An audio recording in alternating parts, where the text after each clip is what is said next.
तो आपने ऐसी शक्तियां देखी हैं कभी, जो दूर बैठे हुए का भी ज्ञान हो और उसका उपयोग भी करवा ले? नहीं देखी? तो ऐसी शक्तियां होती हैं। अपने एक हैं दक्षिण भारत में एक भाई हैं, तो वो जैसे उनसे पूछेंगे ना तो वो वहाँ बैठे बैठे बता देंगे कि इस कक्षा में क्या पाठ चल रहा है, कौन कौन बैठे हैं सामने, कैसे कपड़े पहन रखे हैं उन्होंने, क्या नाम है उनका, सब बता देंगे। बोले आगे वाली पंक्ति में सन्यासी बैठे हैं, उनमें सबसे पहले तीर्थ देव जी बैठे हैं, पूरा बता देते हैं। उनसे पूछे कि ये पाणिनि जी का जन्म कब हुआ था, कहाँ हुआ था, बता देंगे। किस सन, मतलब किस, क्योंकि उसमें तो विवाद है ना। इनका ऐसा ही जगत है सूक्ष्म शक्तियों का, जैसा हमारा ये जगत है, बिल्कुल ऐसा ही जगत है उनका। जैसे हमारे यहाँ मर्यादाएं होती हैं ना, भाई डीसी की एक मर्यादा है, वो इतनी मर्यादा में काम कर सकता है, उसके बाहर नहीं करेगा वो। एसपी की अपनी एक मर्यादा है, स्कूल के प्रिंसिपल की अपनी एक मर्यादा है। तो ऐसे ही ये सूक्ष्म जगत की शक्तियां हैं, उनकी भी अपनी एक मर्यादा होती है और उसको वो फॉलो करते हैं। तो उनको ऐसे हाथ पैर आदि की कोई ज़रूरत नहीं होती है। उनको कहें कि अभी वहाँ से हल्दीराम के वो मंगाओ मिठाई, तो आ जाएगा आपके पास रुपए की टबी, और आराम से खाओ। जो उनसे का नाम लोगे वो आ जाएगा। बस यहाँ के रखा जाएगा आपके टेबल पे, कुछ नहीं दिखेगा आपको कहाँ से आया कैसे आया। वो देख रहे हैं आ तो नहीं गया कहीं।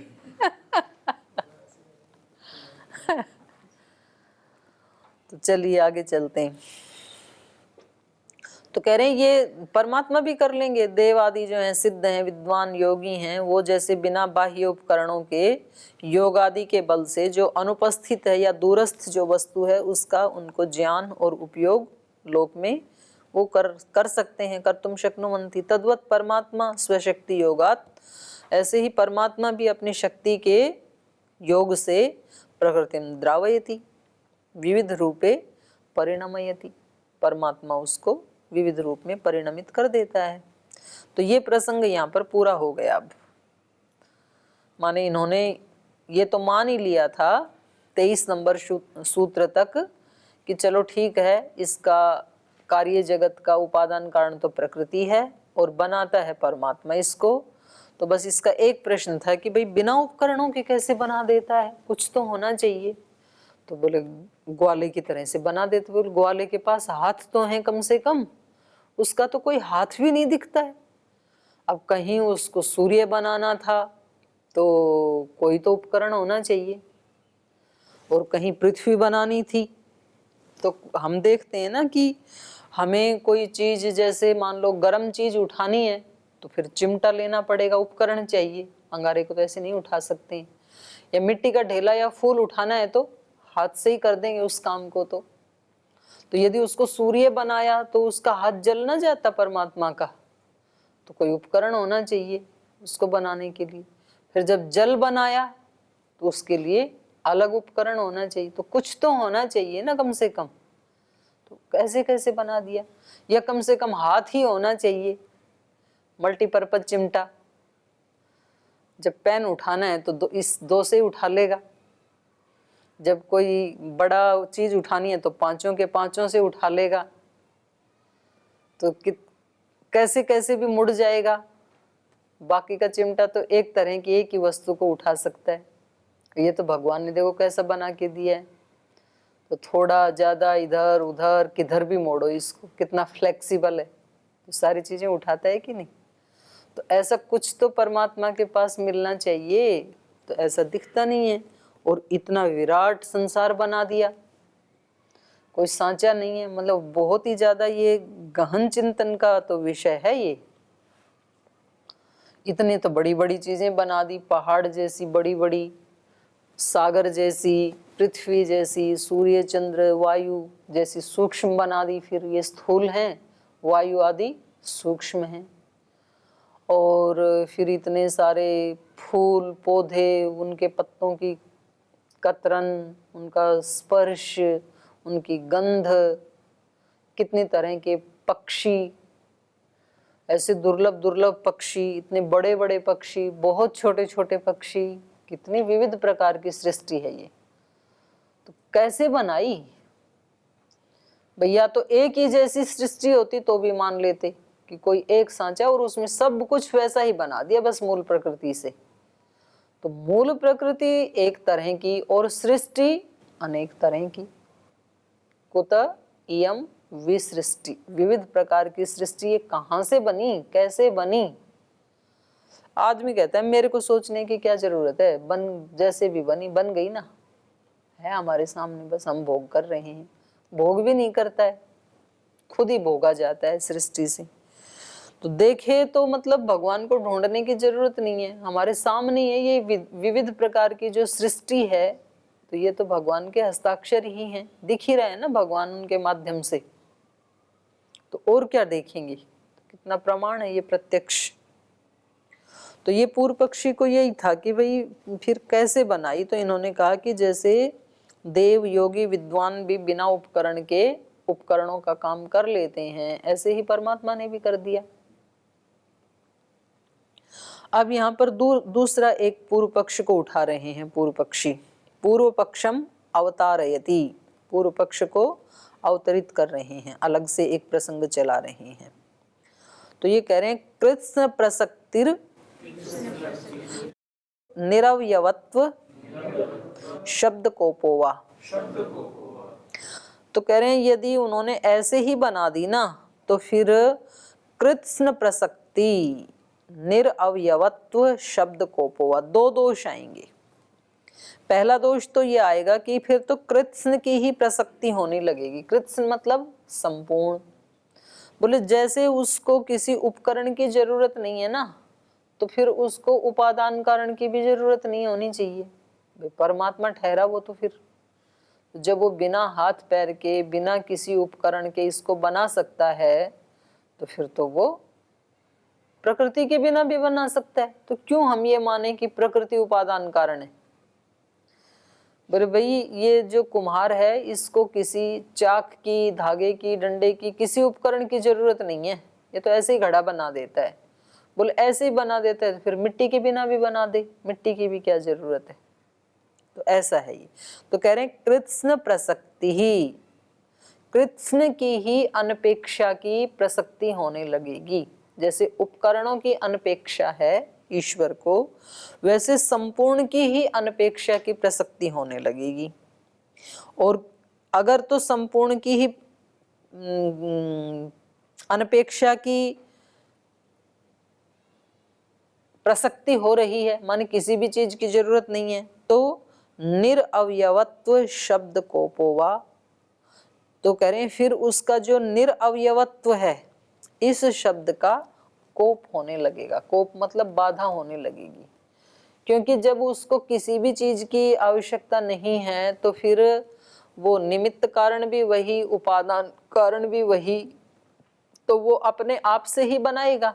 अपने आप से बनाएगा तो तब तो वो कुछ तो उसमें परिवर्तन आएगा ना फिर परमात्मा में।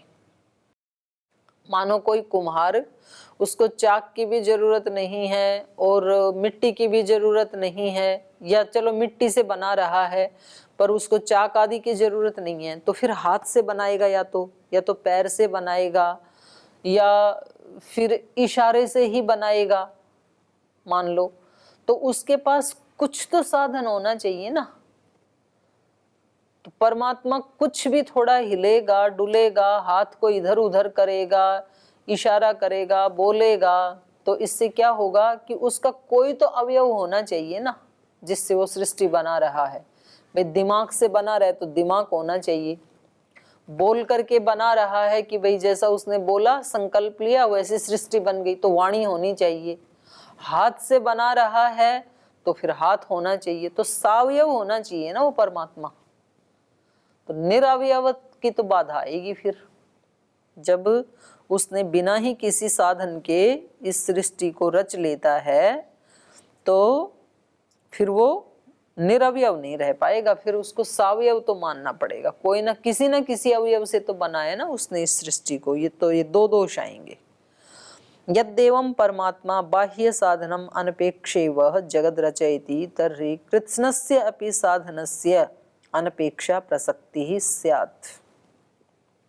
कह रहे हैं यदि ऐसा है कि परमात्मा को बाह्य साधनम अनपेक्षैव जगत रचयति, ये परमात्मा बाह्य साधनों की बिना अपेक्षा किए ही जगत को रच देता है, तर्हि कृत्स्नस्य अपि साधनस्य अनपेक्षा प्रसक्ति ही स्यात्, तो फिर तो संपूर्ण साधनों की अनपेक्षा की प्रसक्ति होनी चाहिए। तदा प्रकृते अपि कथंकारम नामापेक्षा भवेत्, तो बोले फिर ये जो मूल प्रकृति है इसकी अपेक्षा भी कैसे हो सकती है, उसको इसकी भी नहीं होनी चाहिए। तस्या खलु अपि अपेक्षा न भवितव्यम, उसकी अपेक्षा भी नहीं होनी चाहिए।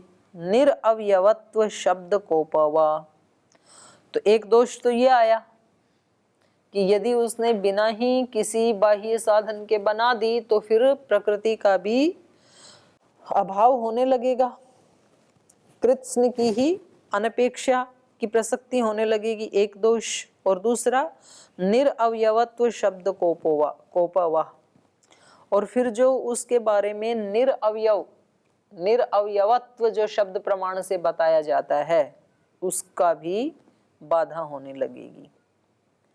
बाह्य साधनस्य अनपेक्षायाम अयम अन्योपि दोषो, ये दूसरा भी दोष है, यत् ब्रह्म तो निरवयवम शब्देन प्रतिपाद्यते, ये शब्द प्रमाण से प्रतिपादित किया गया है, तस्य बाधनम भवेत्, उसमें बाधा आएगी। कैसे आएगी उसमें? यथा च निष्कलम निष्क्रियम, श्वेताश्वतर में कहा कि वो कैसा है? निष्कलम। कला मतलब अवयवी होता है, जैसे चंद्रमा की कलाएं होती हैं ना, एक कला पहले दिन, द्वितीया को 2 कला, तो वो उसका क्या है? अवयवी ही है उसके। लेकिन परमात्मा में ऐसी कोई कला है नहीं, उसके कोई अवयव नहीं है। परमात्मा कैसा है?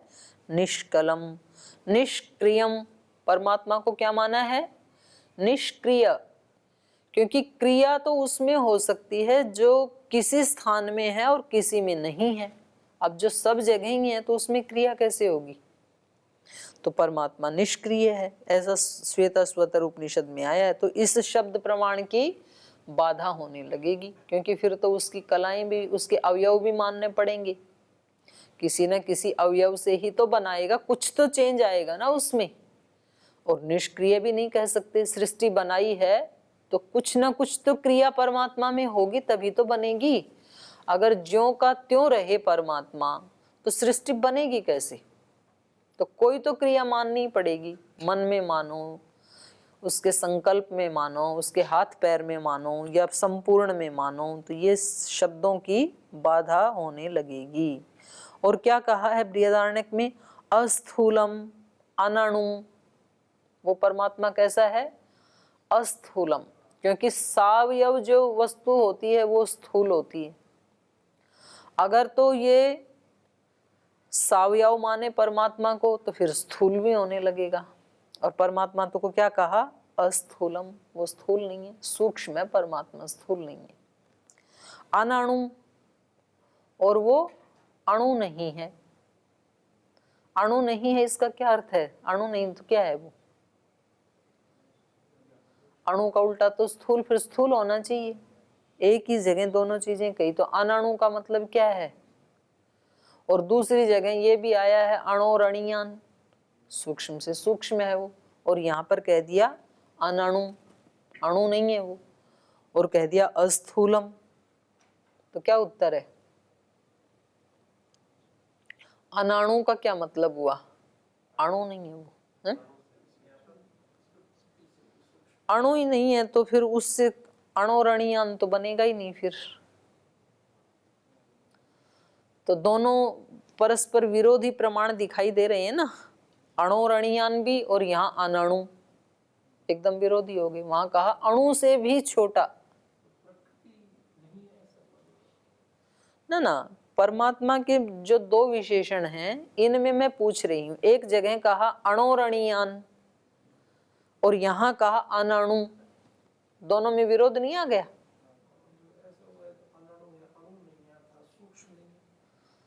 और वहां कहा अणोरणीयान, सूक्ष्म है। वहां प्रकृति नहीं है, वो परमात्मा का ही विशेषण है अणोरणीयान। तो उससे सूक्ष्म है ना, और यहाँ कहा अनणु।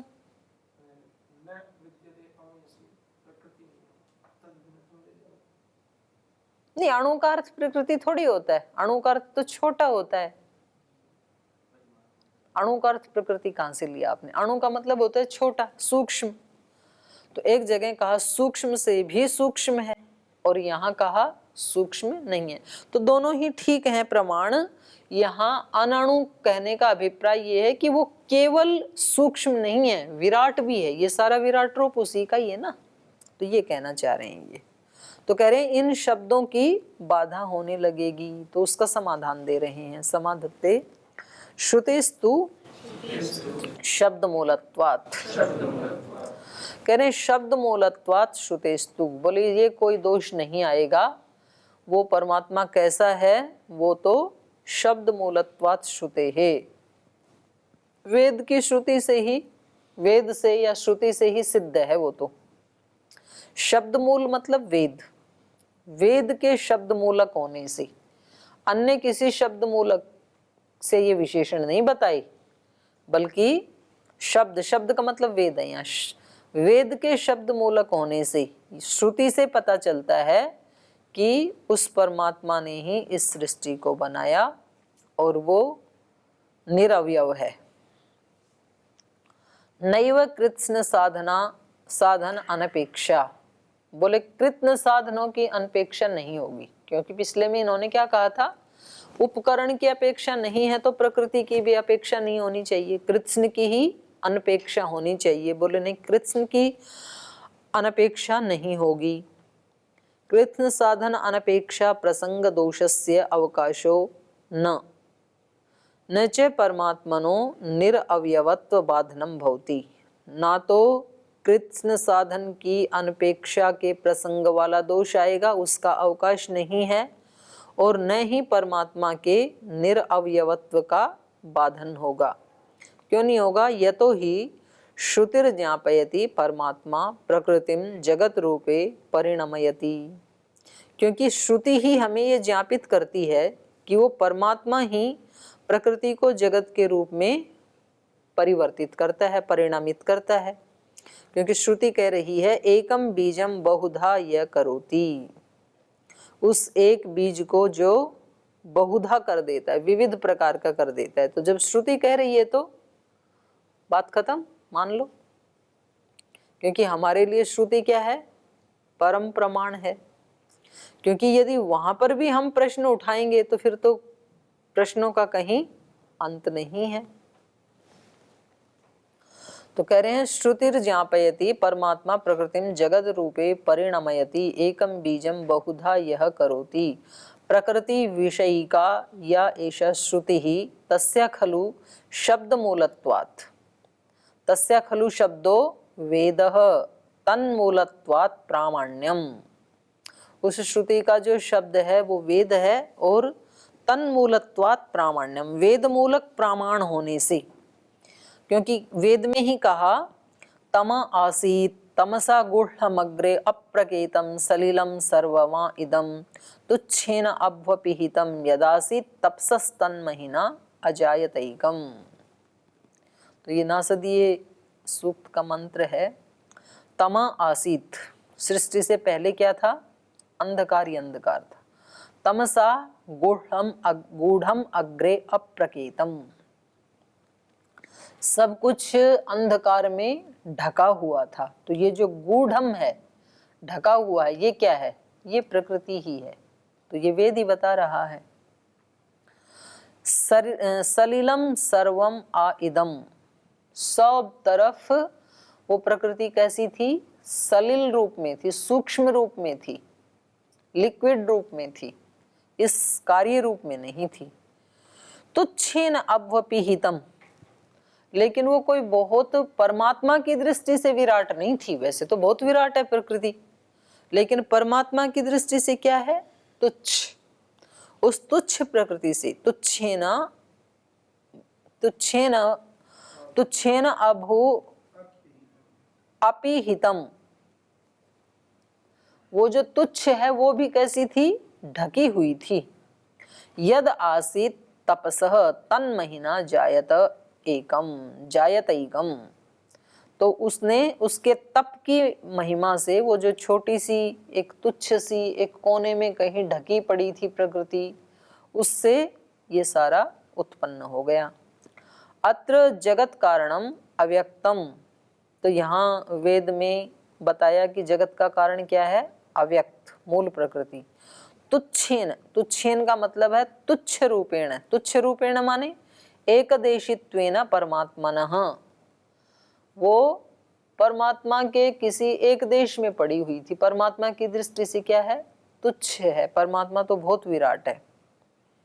तो कहा तुच्छ रूपेण एकदेशित्वेन परमात्मनः सम्मुखम वर्तमानम आसीत, परमात्मा के सामने कहीं एक कोने में थी वो प्रकृति, बहुत थोड़ी सी जगह में, तुच्छ जगह में। तो परमात्मा की दृष्टि से बहुत छोटी है वो। तत्परमात्मनो महिना खलु एकम महतत्वम प्रथमम जातम इति वर्णितम, तो परमात्मा तो बड़े महान हैं, तो उनकी महिमा से उस प्रकृति से सबसे पहले महतत्व नाम का एक पदार्थ बना। इति वर्णितम, ऐसा नासदीय सूक्त में वर्णित है। और क्या है? ऋग्वेद में ही अथच, और भी इसका प्रत्यक्ष वेद मूलक, यो अस्या अध्यक्षः परमे व्योनम, जो इस प्रकृति का अध्यक्ष है, स्वामी है, मालिक है, वो कहाँ रहता है? परमे व्योमन, वो तो उस परम व्योम में रहता है, माने वो बहुत उससे विराट है, वो उस व्योम में बहुत छोटी सी है। अस्य जगतः सर्जनम ततो अव्यक्तात्, तो कह रहे हैं अस्य जगतः, इस जगत का सर्जनम जो उत्पत्ति है वो तत मतलब अव्यक्तात्, उस मूल प्रकृति से हुई। तुच्छ रूपात् अभवत, वो प्रकृति कैसी है? तुच्छ रूप वाली, छोटे रूप वाली, परमात्मा की दृष्टि से। सो अस्य अव्यक्तस्य अध्यक्षः आसीत् इति एवं शब्द मूलत्वं दृश्यते, और वो परमात्मा इसका अध्यक्ष था, वो इसका स्वामी था, बोस था, ऐसा हमें वेद से प्रमाण मिलता है। शब्द मूलत्वं दृश्यते एतादृशेषु सर्व परोक्ष विषयेषु वेद खलु एव प्रमाणम भवितुम अर्हति, तो कह रहे हैं इस प्रकार के जो सर्व परोक्ष विषय हैं, माने कोई भी जिनको जान नहीं सकता है कि कैसे ये सृष्टि बनी। आदमी प्रश्न करता है ना, ऐसा क्यों हुआ, ऐसा कैसे हुआ, परमात्मा ने कैसे बनाई, उसके कोई हाथ पैर तो थे नहीं। तो ऐसे बहुत सारे प्रश्न उठते ही हैं कि उसने बनाई कैसे। तो जो इसको मानने वाले हैं वो तो कहते हैं ठीक भाई, वेद में लिखा है, बस बात खत्म। तो वेद क्या है हमारे लिए?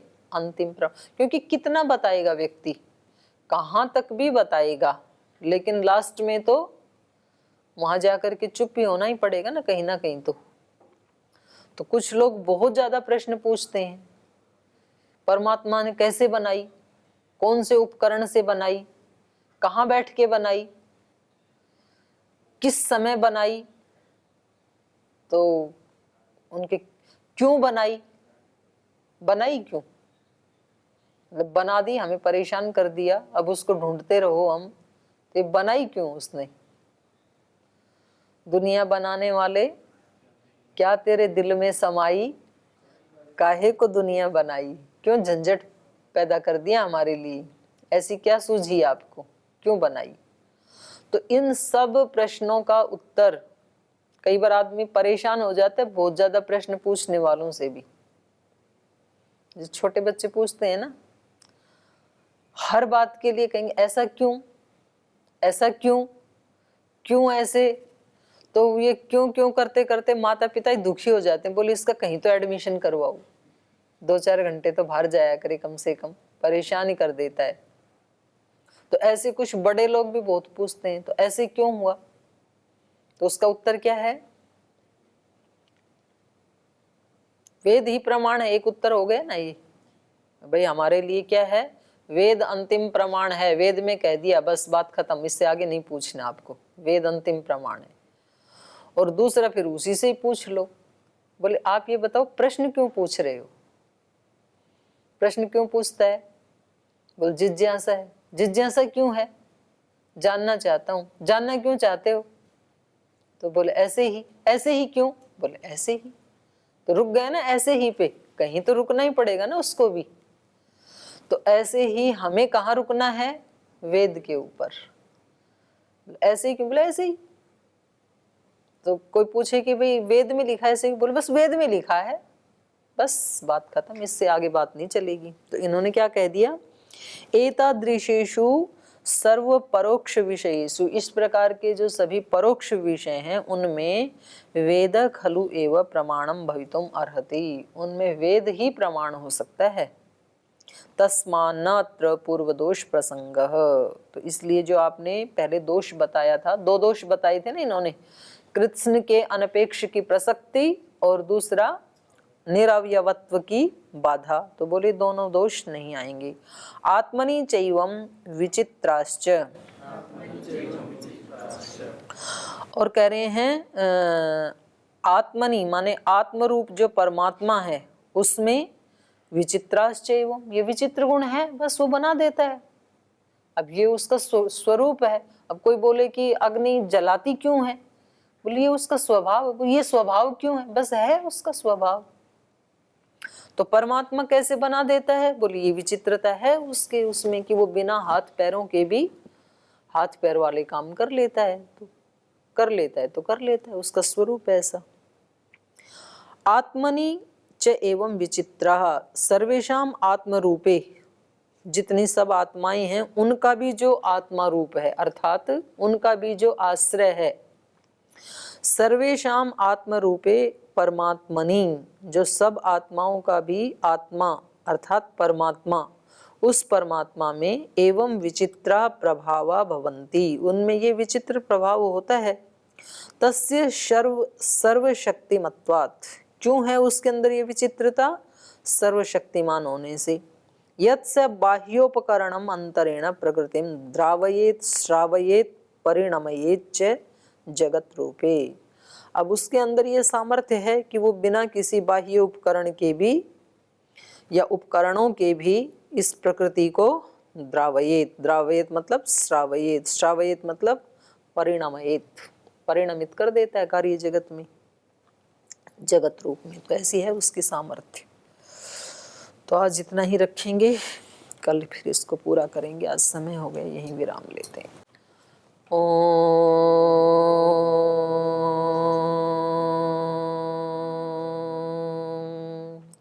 शांति शांति शांति। श्री गुरुभ्यो नमः।